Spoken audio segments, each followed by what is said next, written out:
Mahanadi serial நேயர்களுக்கு வணக்கம். நம்ம மகாநதி சீரியல்ல அடுத்து என்ன நடக்க போகுதுன்றத இந்த ஒரு வீடியோல ஒரு குட்டி ப்ரோமோவா பார்க்கலாம். நீங்க எனக்கு உங்களுடைய கம்பெனிலேருந்து பாதி ஷேரை கொடுக்க போறீங்களான்னு விஜய் கிட்ட காவேரி கேட்டுறாங்க.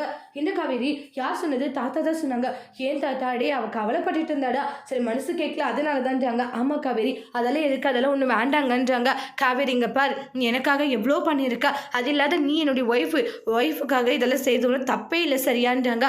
அப்போ காவேரி சந்தோஷப்படுறாங்க. இதெல்லாம் தெரியாத, நான் ரொம்பவே உங்களை தப்பாக புரிஞ்சுட்டேன், என்னை மன்னிச்சிடுங்கன்றாங்க. விடு காவேரி, என் பொண்டாட்டி நீ தப்பாக நினச்சா என்ன, அதெல்லாம் ஒன்றும் இல்லைன்றாங்க. ஆனால் உனக்கு நான் பாதி ஷேர் கொடுக்குறதா சரி, நாளைக்கே அதுக்கான ப்ரொசீஜர் பண்ணலாம். நான் உனக்கு கொஞ்ச நாள் போட்டுன்னு நினச்சா நான் உன்னை இவ்வளோ சீக்கிரத்தை தெரிஞ்சுக்கிட்டேன்றாங்க. சாரிங்கன்றாங்க. இருக்கட்டும் விடு காவேரின்றாங்க. அதுக்கப்புறமா நாளைக்கே பாதி ஷேரை உனக்கு தரேன், அதை எல்லாமே நம்ம இது பண்ணிடலாம் அப்படின்றாங்க. அப்புறம் காவேரி ரொம்ப சந்தோஷப்படுறாங்க. என் மேலே உங்களுக்கு இவ்வளோ பாசமா காவேரி, உன் மேலே நான் உயிரே வச்சிருக்கேன், இவ்வளோ பாசமானு கேட்குற, யாருக்காகவும் உன்னை விட்டு கொடுக்க மாட்டேன், வனிலா வந்துட்டான்றதுக்காக உன்னை விட்டு போயிடுவேன்னு நினச்சா, அப்படியெல்லாம் இல்லை காவேரின்ட்டு ரொம்ப க்ளோஸாக இருக்காங்க. இதை பார்த்து தாத்தா எப்போவும் இவங்க இதே மாதிரி ஹாப்பியாக இருக்கணுன்ட்டு தாத்தா சந்தோஷப்பட்டுட்டு இருக்காங்க. அதோட இந்த ப்ரோமோவை முடிச்சிருக்காங்க. இனி வரக்கூடிய எபிசோடில் என்ன மாதிரி ஒரு டோஸ்ட் வரப்போகுதுன்ட்டு வெயிட் பண்ணி பார்க்கலாம். தேங்க்யூ.